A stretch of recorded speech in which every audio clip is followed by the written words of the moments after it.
बची के ना जहिबे बहाना में, जरिया के नाच समियाना में। सभे लोग बिजी बाटे खाना में, जरिया के नाच समियाना में। जी हाँ दोस्तों, super duper hit Khesari Lal Yadav का नया गाना हिट हुआ है आरा में।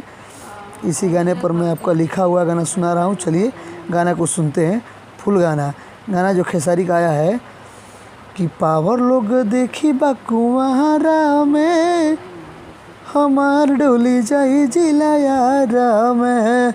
शादी हुई भोलुनी दिनारा में, हमार डोली जाई जिला यारा में। यही खेसारी लाल का गाना है, सुपर डुपर हिट ट्रेंडिंग कर रहा है। इसी डुइट गाना है। चलिए इस गाने को सुनते हैं। गाना है, चलिए यहाँ पे पहले लड़की का लाइन है, फिर लड़का गाएगा। लड़की का लाइन है, ढेरे रंगबाजी ना देखावा ये बबुआ, पतो ना लगी करावा दे हम अगुआ। ढेरे रंगबाजी ना देखावा ये बबुआ, पतो ना लगी करावा दे हम अगुआ। तो तंग करबे तो चली जइबे थाना में, तंग करबे तो चली जइबे थाना में। अब यहाँ से लड़का का लाइन है।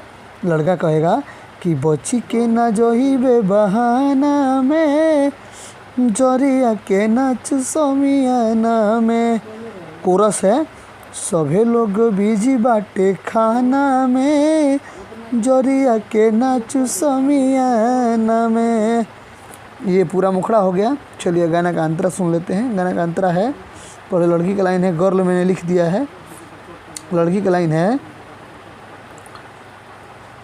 हमरा के ऐसन ना बूझ नचनिया, पैसा खातिर ना मानब तो हजो कहनिया। हमरा के बुझ नहीं ऐसन नचनिया, पैसा खातिर ना मानब तो हजो कहनिया। तब यहाँ से लड़का का लाइन है, तोरा के भीरी बोला के देखाइम, पैसा के बल पो जंग पे बैठाइम। फिर यहाँ से लड़की कहती है कि जनी लिखी के भेजाऊ नाम पाना में, जनी लिखी के भेजाऊ नाम पाना में। फिर लड़का कहता है कि बची के ना जहिबे बहाना में, जरिया के नाच समियाना में। सभे लोग बिजी बाटे खाना में, जरिया के नाच समियाना में। ये पूरा गाना है। एक मुखड़ा एक अंतरा मैंने लिखा हुआ है। प्लीज़ वीडियो को लाइक करें, चैनल को सब्सक्राइब करें। ऐसे ही सुपर डुपर हिट गाना फ्री में पाने के लिए फुल फ्री सॉन्ग